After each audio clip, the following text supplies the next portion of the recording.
আর এবার যদি শেখ হাসিনা কোনোভাবে ওখান থেকে পার হয়ে বাংলাদেশে আসতে পারে, এই বাংলাদেশ নামটা কি আর থাকবে?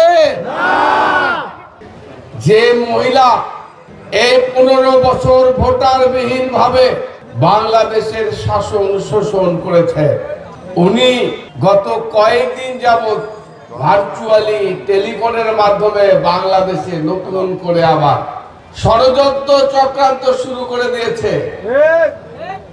শেখ হাসিনা বলছে না যে আমি শাসন আমলে ভারতকে যা দিয়েছি, আমি শেখ হাসিনা বলছি বাংলাদেশের প্রধানমন্ত্রী হিসাবে আমি যা দিয়েছি এই ঋণ ভারত কখনো শোধ করতে পারবে না।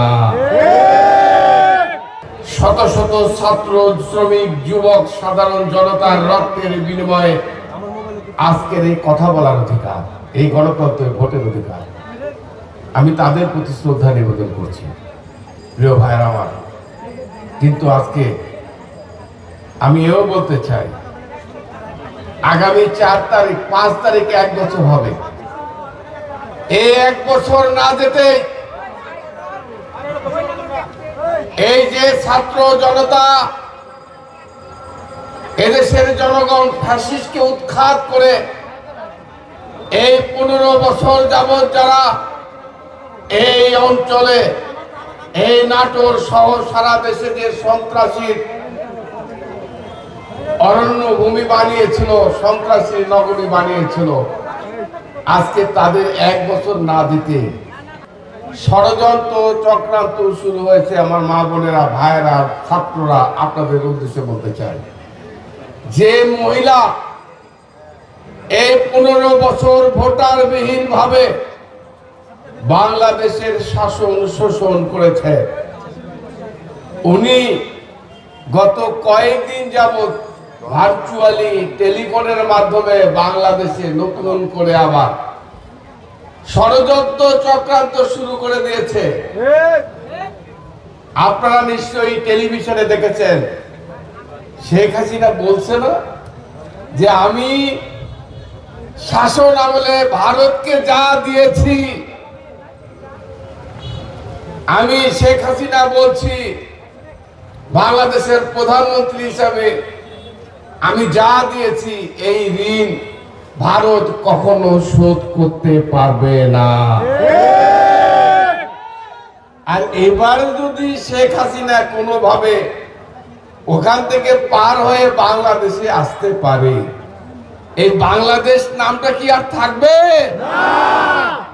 বসুন্ধরা টিস্যু, অশুদ্ধতার বিরুদ্ধে এক বিন্দু ছাড় নয়। এই বাংলাদেশের স্বাধীনতা, সার্বভৌমত্ব এটা তো দিয়েই দিত।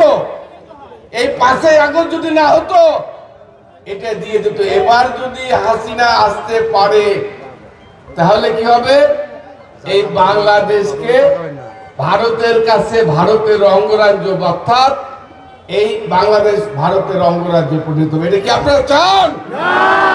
আপনাদের পরিচয় বাংলাদেশী না আপনারা? না আপনারা ভারত হতে চান? বলেন। যদি ভারত হতে না চান, আমি আপনাদের বলতে চাই, প্রিয় এই মোহাম্মদপুরের মানুষের কাছে, কারণ শেখ হাসিনা চোরের মতো পালিয়ে গিয়েছে। আমি যে কথাটা বলতে চাই, পরিষ্কার কথা, বাংলাদেশের মাটিতে শেখ হাসিনা যেভাবে 15 বছর অবৈধভাবে ক্ষমতায় থেকে বাংলাদেশকে শোষণ করেছে, ধ্বংস করেছে, এই বাংলার মাটিতে আওয়ামী লীগ, শেখ হাসিনার আর কোনোদিন সুযোগ আমরা দেব না। যত ষড়যন্ত্র, যতই চক্রান্ত করা হোক না কেন, যতই ভার্চুয়ালি মিটিং করেন না কেন, শেখ হাসিনা আর আপনি সুযোগ বাংলাদেশের মানুষ আর দেবে না। আমি আজকের এই অনুষ্ঠানের মাধ্যমে বলতে চাই, বাংলাদেশের যত রাজনৈতিক দল আছে, বিএনপি সহ সকল রাজনৈতিক দলের কাছে আমার আহ্বান, এখনো সময় আছে, এখনো সুযোগ আছে। আপনারা যেভাবে ফ্যাসিস্টকে উৎখাত করেছেন, ফ্যাসিস্টকে বিতাড়িত করেছেন, এই ফ্যাসিস্টের দোসররা যেন ওই গোপনে গোপনে চোরের মতো জঙ্গি মিছিল করবে, 5 জন 10 জন 15 জন করে। এই 15 জন নিয়ে যদি মিছিল করতে না পারে, এই জন্য আমি সকল রাজনীতিবিদের কাছে অনুরোধ, আপনারা তাড়াতাড়ি ঐক্যবদ্ধ হয়ে এদেরকে কোনোভাবেই দাঁড়াতে দেওয়া হবে না। বাংলাদেশের মাটিতে এদেরকে প্রতিহত করতে হবে।